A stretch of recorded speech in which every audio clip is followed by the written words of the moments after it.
Hello student, तो हम लोग एमपी सेट का जो 2022 वाला क्वेश्चन पेपर है उसको डिस्कस कर रहे थे। हमारे कुछ क्वेश्चन डिस्कस हो गए थे, ऑलमोस्ट 10 क्वेश्चन लोगों ने डिस्कस किए थे। उसके आगे के जो क्वेश्चन है उनको हमें डिस्कस करना था। ओके, तो चलो, if equivalent potential temperature of an air parcel is denoted by theta, then the convective instability criterion will held if where z denotes height of the parcel. Okay. अब equivalent potential temperature क्या होता है, सबसे पहले तो ये पता चलना चाहिए हमें। इक्विवेलेंट पोटेंशियल टेम्परेचर जो होता है वो इसमें दिया हुआ है कि हमने थीटा से डिनोट किया, अदरवाइज अगर कुछ नहीं दिया होता तो हम डिनोट करते हैं बाय द थीटा सी। ये क्या होता है equivalent temperature an air parcel would attain if all water vapour condensed water vapor condensed, latent heat released warm the parcels। latent heat की वजह से पार्सल वार्म हो रहा है।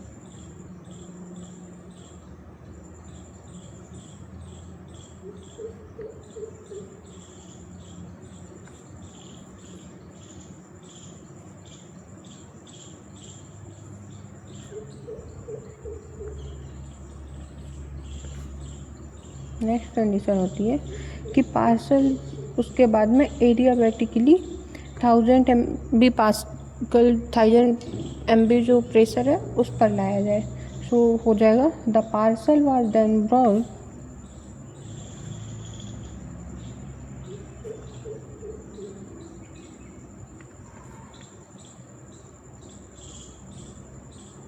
एडियाबैटिकली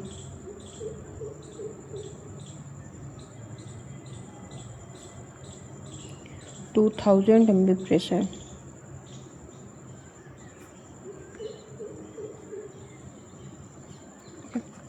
तो इसका मतलब जो हमारा इक्विवेलेंट पोटेंशियल टेम्परेचर होता है वो सिर्फ टेम्परेचर नहीं होता, वो कंबाइन करता है टेम्परेचर को, मॉइस्चर कंटेंट को एंड प्रेशर के इफेक्ट को। तो ये तीनों के तीनों को जो मिला कर के क्वांटिटी फिर एटमॉस्फेरिक स्टेबिलिटी का एनालिसिस करने के लिए हमारे इम्पॉर्टेंट हो जाती है। तो इनमें से क्या होता है, जो टेम्परेचर और मॉइस्चर है, तो उन दोनों को मिला करके ही हम ये बता सकते हैं कि कोई जो पार्सल है वो राइज़ करेगा या डिसेंड करेगा। सिर्फ टेम्परेचर के बेस पे नहीं बता सकते, क्योंकि एयर पार्सल कैसे हो सकते हैं, दो टाइप से वर्क कर सकते हैं। मानो एक कोई एयर पार्सल ए है, एक कोई एयर पार्सल बी है।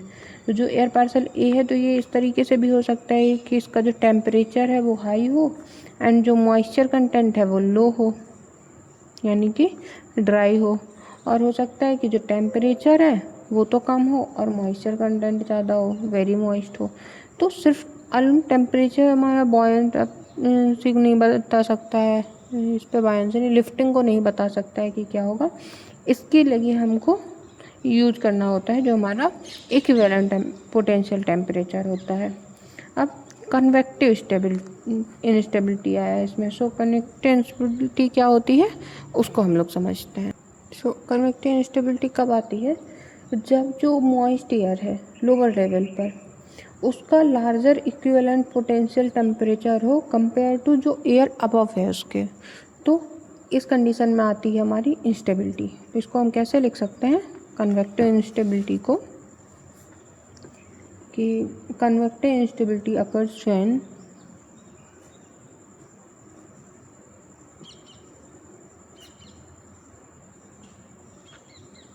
moist air at lower levels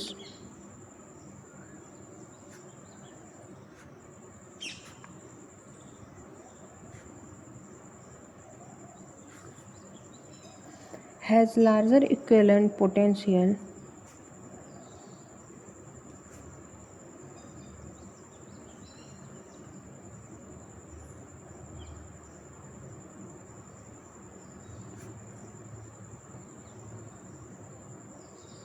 temperature than air above it।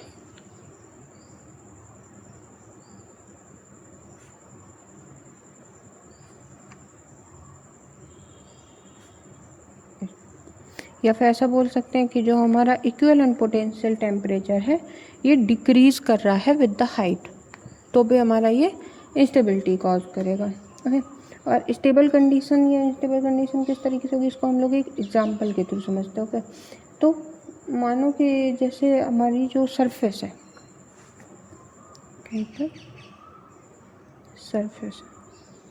Surface पे जो थीटा सी की वैल्यू है, इस पे थीटा की वैल्यू है, तो थीटा की वैल्यू अगर हमारी सरफेस पे 320 केल्विन हो और कुछ हाइट पे जा कर के अबव, कुछ हाइट पे अबव लिख देते हैं उसको, अगर इसकी वैल्यू हमारी 330 केल्विन हो, तो इसका मतलब क्या हो गया कि जो हमारा थीटा सी है या थीटा ही याद रखना है, तो चेंज इस पे जो है, तो del theta upon del Z क्या है, जेड क्या है, हाइट यानी अबव कंडीशन, तो ये क्या है, ग्रेटर देन थीटा होगी, तो ये क्या होगा, इंक्रीज हो रहा है अपवर्ड। इस कंडीशन को हम क्या बोलेंगे, स्टेबल कंडीशन। और दूसरा होगा जो कन्वेक्टिव अनस्टेबल कंडीशन होगी। अनस्टेबल में क्या होता है, इक्विवेलेंट जो पोटेंशियल टेम्परेचर है उसको डिक्रीज करना चाहिए अपवर्ड, जैसे ऊपर को जाएगा तो वो डिक्रीज करेगा। तो केस 1 और केस 2 क्या हो जाएगा, जैसे ही सरफेस पे जाएगा, सरफेस पे मानो इसका टेम्परेचर कितना है, 340 केल्विन है, और अबव जेड हाइट पे इसका जो टेम्परेचर है वो कितना हो गया, 320 केल्विन हो गया। तो ऊपर जाने पे टेम्परेचर क्या हो रहा है, घट रहा है, यानी जो डेल थीटा है अपॉन डेल जेड हाइट पे जाने पे टेम्परेचर चेंज जो है वो क्या है, लेस देन 0 जा रहा है। सो इक्विवेलेंट पोटेंशियल टेम्परेचर डिक्रीज कर रहा है और लोअर लेयर जो है वो वार्मर है एंड मॉइस्चर है और मोर बॉयंट है, तो स्ट्रॉन्ग कन्वेक्शन डेवलप हो जाएगा और वो अनस्टेबिलिटी कॉज करेगा। सो इसका करेक्ट आंसर क्या हो जाएगा हमारा, इन स्टेबल कंडीशन पूछा है, तो del theta upon del Z less than 0। Okay, तो आई होप अभी ये क्वेश्चन क्लियर होगा। तो कुछ क्वेश्चन ऐसे होते हैं ना कि उनके साथ में बहुत सारे पेरिफेरल कॉन्सेप्ट होते हैं, तो उनको एक्सप्लेन करने में थोड़ा टाइम लगता है, तो आप लोग प्लीज़ लेक्चर्स को देखा करिए पूरा, ताकि पूरा कॉन्सेप्ट समझ आए, क्योंकि हमेशा एवरेज जो व्यू ड्यूरेशन होती है आप लोग 1 सेकेंड 2 मिनट इससे ऊपर नहीं देखते हैं, तो जो कॉन्सेप्ट पूरा होता है वो इतनी जल्दी तो समझ नहीं आ सकता है। सो ट्राई किया करिए पढ़ने का, और अगर स्लो पढ़ रहा है तो आप स्पीड इंक्रीज कर सकते हो। Okay, good, next question. So the full form of, और एक चीज़ और, हम आपको क्वेश्चंस भेज देते हैं ग्रुप में, तो आप लोग उनको अटेम्प्ट किया करिए, फिर उसके बाद हम वो क्वेश्चन आपको एक्सप्लेन करते हैं, तो ट्राई किया करिए डिस्कशन करने का, आंसर करने का ग्रुप में। So the full form of SSP projection scenario used in the intergovernmental panel on climate change, Intergovernmental Panel on Climate Change, IPCC 6th Assessment Report on Climate Change is। सो इस पे इन्हें SSP projection जो होता है scenario, उस पर SSP का full form पूछा है। तो क्या होता है SSP, पहले हम देखते हैं। तो SSP क्या है, अब जो क्लाइमेट चेंज प्रोजेक्शन है वो डिपेंड किस पे करता है, पहले तो ये पता होना चाहिए हमें कि क्लाइमेट चेंज प्रोजेक्शन है वो क्या है। तो ये डिपेंड करता है 2 चीज़ों पे, एक तो natural and physical climate processes, climate change का जो प्रोजेक्शन है ये डिपेंड करता है हमारा, इस तरीके से लिख सकते हैं, एक तो डिपेंड करेगा natural and physical climate process.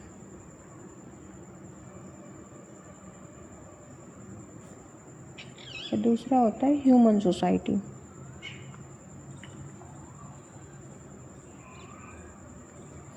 अब जैसे natural and physical climate processes, तो ये क्या होते हैं, जैसे green house gases, ocean circulation, aerosol, solar radiation, इन सब की वजह से जो इफेक्ट आ रहा है ना। और जो ह्यूमन सोसाइटी है उसका क्या मतलब होता है, पॉपुलेशन ग्रोथ की वजह से, economic development, energy use, technology, land use change, इसकी वजह से जो भी सिनेरियो चेंज हो रहा है। और SSPs क्या होती हैं, share socio economic pathways, shared socio economic pathways. अब ये एसएसपीज हैं डेवलप कैसे होती हैं, क्यों होती हैं? सो जो अर्लियर आईपीसीसी की जो रिपोर्ट है वो क्या यूज करती है, एसआरईएस सिनेरियो को यूज करती है। इसको पढ़ना चाहिए, आई होप नहीं आएगा इतना। यही क्वेश्चन क्लाइमेट चेंज से ने बहुत डिटेल में जा कर के पूछा हुआ है, ये लोग पढ़ते नहीं हैं वैसे तो। सो थोड़ा बहुत इसके बारे में हम लोग देख लेते हैं। तो ये क्या है, most important climate change fact होते हैं जो, तो 5 एसएसपीज को बनाया गया है इसमें, जो कि मोस्टली क्लाइमेट चेंज से रिलेटेड होती हैं। तो जो एसएसपीज 1 है, एसएसपी 1, ये किसको डिनोट करती है? सस्टेनेबिलिटी को।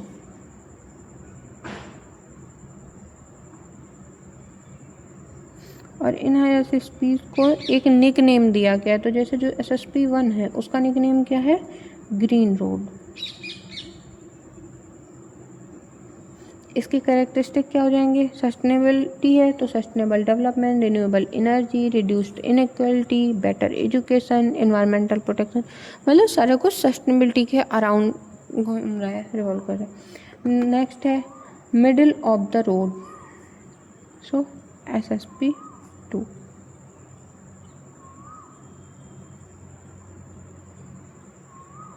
Middle of the road. अब इसका निकनेम क्या रखा गया? Business as usual.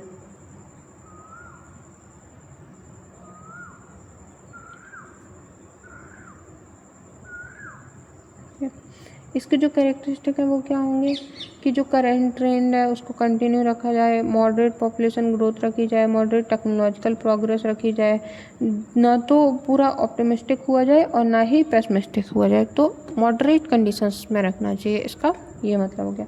अब जो एसएसपी 3 है ये क्या बताती है? रीजनल राइवलरी को।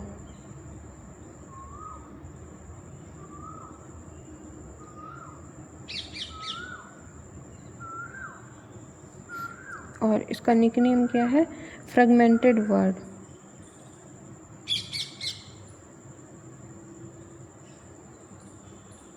इसका कैरेक्टरिस्टिक क्या हो जाएंगे? Nationalism, trade barrier, slow economic growth, high population growth and जो डेवलप्ड रीजन है इसमें क्लाइमेट जो है मिटिगेशन थोड़ा डिफिकल्ट हो जाता है।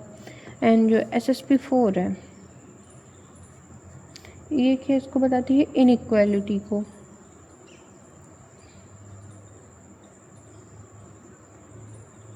इनइक्वालिटी। और इसका निकनेम क्या है? अ डिवाइडेड वर्ल्ड। सो इनइक्वालिटी का मतलब क्या होता है? इसके कैरेक्टरिस्टिक क्या हो जाएंगे कि rich become richer, poor remain poor, unequal access of technology. इसकी वजह से क्या होगा? बहुत ही लार्ज डिफरेंस क्रिएट हो जाता है इन कंट्रीज। और जो एसएसपी 4 है ये क्या है? Fossil fuel development.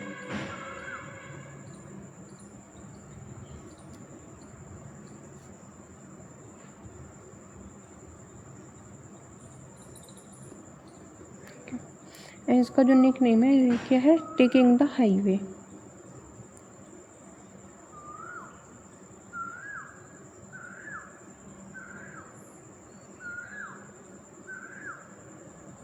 और कैरेक्टरिस्टिक क्या है? Rapid economical growth, heavy fossil fuel use, high energy demand, ये सब इसके वो हो जाएंगे। अब जो अदर ऑप्शन में से कुछ भी ऐसे है नहीं, सारे बस ट्रैप करने के लिए बनाए गए हैं, ठीक है। सो इतने को बस। एसएसपी क्या होता है हमारा? शेयर्ड ग्रोथ होता है। और ये जो पांचों एसएसपीज हैं, sustainability, middle of the road, regional rivalry, inequality and fossil fuel development, तो इनको थोड़ा सा याद रखिएगा कि ये हैं क्या। ओके, सो आई होप ये दोनों क्वेश्चन थोड़ा बड़े थे और थोड़ा अलग भी थे, जो हमने अभी तक कहीं नहीं देखे थे, तो आपको ये दोनों क्वेश्चन समझ आ गए होंगे। ओके, नेक्स्ट पे चलते हैं। तो नेक्स्ट क्वेश्चन में बोल रहे हैं, suppose the average depth of ocean is 4000 metre, then the speed of tsunami will be. So हमें सुनामी की स्पीड निकालनी है। अब जो सुनामी होती है वो क्या होती है? शैलो वाटर वेव होती हैं।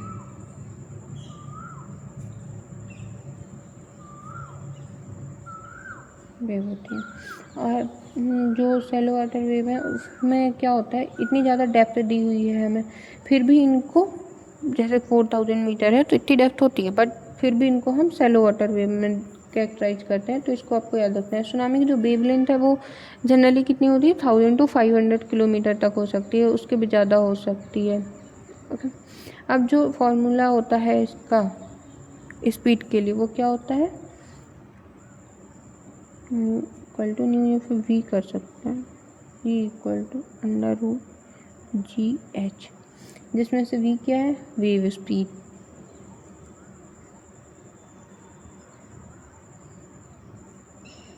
जी क्या है, acceleration due to gravity, and j क्या है, वाटर डेप्थ।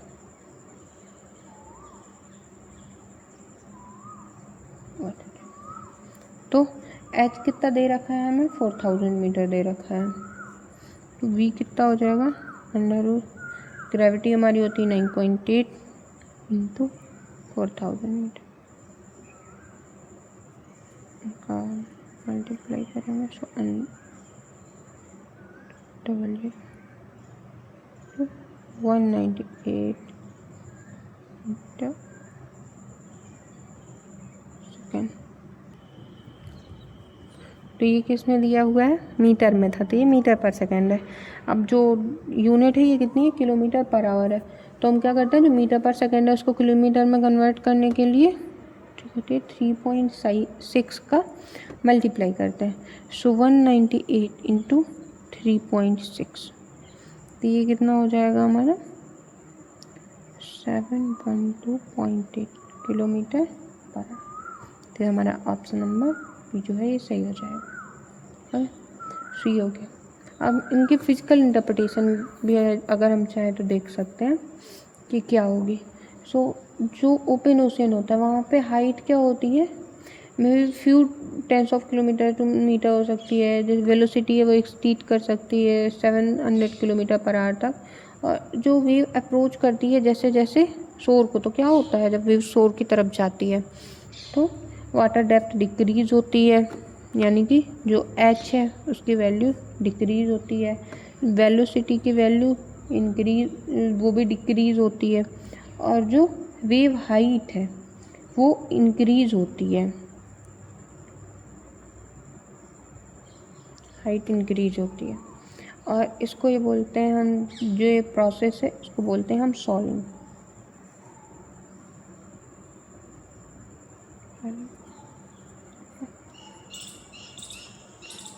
और जो जैसे जैसे हमारी स्पीड इंक्रीज करती है तो एनर्जी क्या होती है, और ज़्यादा कंसंट्रेट होती है वर्टिकली, जिसकी वजह से जो हाइट होती है वो राइज कर जाती है कोस्टल एरिया पे जैसे ही आती है। और एग्ज़ाम में भी आपको ये मोस्टली बहुत इजी ही आएंगे, सो याद रखना। आपको फार्मूला मोस्ट इम्पॉर्टेंट है इसका, हो सकता है किसी और एग्ज़ाम में भी आ जाए, तो याद रखना। नेक्स्ट क्वेश्चन है हमारा क्वालिटी फैक्टर से। तो which of the following is generally correct for seismic wave, the quality factor Q factor for P wave is higher than Q factor for S wave, the Q factor for P wave is lesser than the Q factor for S wave, Q factor for P wave and S factor wave are equal, and Q factor for P wave is always 0। सो कौन सा सही होगा, तो सबसे पहले तो हमें पता होना चाहिए कि Q फैक्टर क्या होता है। तो जब सीस्मिक वेव ट्रैवल करती है थ्रू द अर्थ तो इसकी जो एनर्जी है वो लॉस्ट कर जाती है कुछ प्रोसेसेस के द्वारा।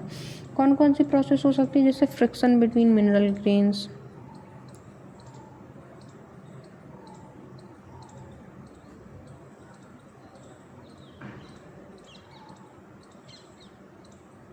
नेक्स्ट जो फ्लूइड मूवमेंट है पोर्स में या फिर क्रैक्स में,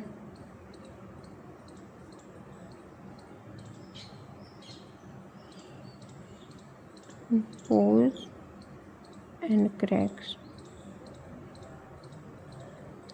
नेक्स्ट है internal anelastic deformation of rock,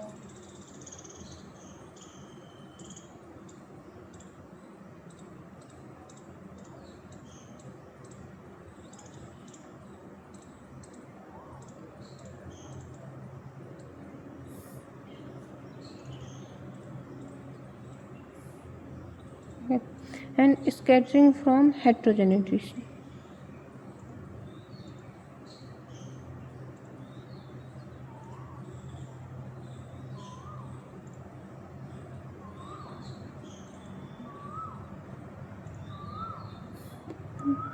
सो जिस तरीके से एनर्जी लॉस होती है इन फोर प्रोसेसेस हो सकती है, और एनर्जी लॉस होती है उसको हम क्या बोलते हैं, एटेन्यूएशन। अब जो क्यू फैक्टर होता है, क्वालिटी फैक्टर होता है, वो क्या करता है, मेजर करता है how efficiently a wave propagates without losing energy. मतलब कोई भी वेव प्रोपोगेट कर रही है वो एनर्जी को लूज़ किए बिना, अपनी एनर्जी कम किए बिना कितना इफिशिएंटली मूव कर सकती है, इसको मेजर करते हैं हम क्यू फैक्टर से। तो अगर कोई का वेव है उसका क्यू फैक्टर हाई है, मान लो हाई क्यू फैक्टर, तो क्या क्या कैरेक्टरिस्टिक होंगे, उसका जो एटेन्यूएशन है लो होगा। जब एटेन्यूएशन लो है तो क्या होगा, स्मॉल एनर्जी लॉस।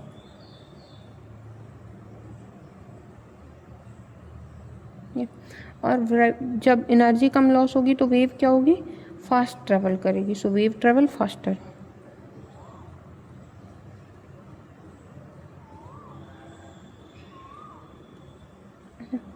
अब जो अगर मानो इसका अपोजिट हो, क्वालिटी फैक्टर जो है वो लो हो, तो वो क्या होगा, high attenuation, large energy loss, और वेव जल्दी डाई आउट हो जाएगी, मतलब जल्दी ख़त्म हो जाएगी, है ना।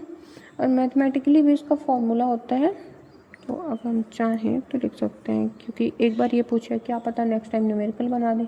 सो क्वालिटी फैक्टर या फिर Q equal to 2 pi energy stored upon energy lost per cycle का फॉर्मूला होता है। सो आई होप अभी आपको जो क्यू फैक्टर है वो समझ आ गया होगा। अब जो पी वेव्स होती है उनका जो क्यू फैक्टर होता है वो यूजुअली हायर होता है। क्यों, क्योंकि जो पी वेव है वो कंप्रेशनल वेव होती हैं, तो उनमें पार्टिकल क्या होता है, back and fourth motion show करता है, तो पैरेलल होता है, पैरेलल टू प्रोपोगेशन डायरेक्शन। और एनर्जी जो है वो कैरी आउट होती है थ्रू कंप्रेशन एंड एक्सप्रेशन। इसकी वजह से जो लेस इनिशियल फ्रैक्शन है वो जनरेट होता है। तो जो पी वेव का क्वालिटी फैक्टर है वो हाई होता है कंप्रेशनल का। और जो एस वेव है, एस वेव में पार्टिकल कैसे मूव करता है, परपेंडिकुलर करता है, इस पर पैरेलल कर रहा था और उस पर परपेंडिकुलर मोशन शो करता है, क्योंकि साथ में जो प्रोपोगेशन डायरेक्शन है। तो सीयर वेव क्या करती है, डिफॉर्म करती है, जिसकी वजह से जो इंटरनल फ्रैक्शन है वो ज़्यादा होता है, जिसकी वजह से जो क्यू पी है, quality factor for P wave, ये हायर हो जाता है हमारा इस तरीके से एस वेव से।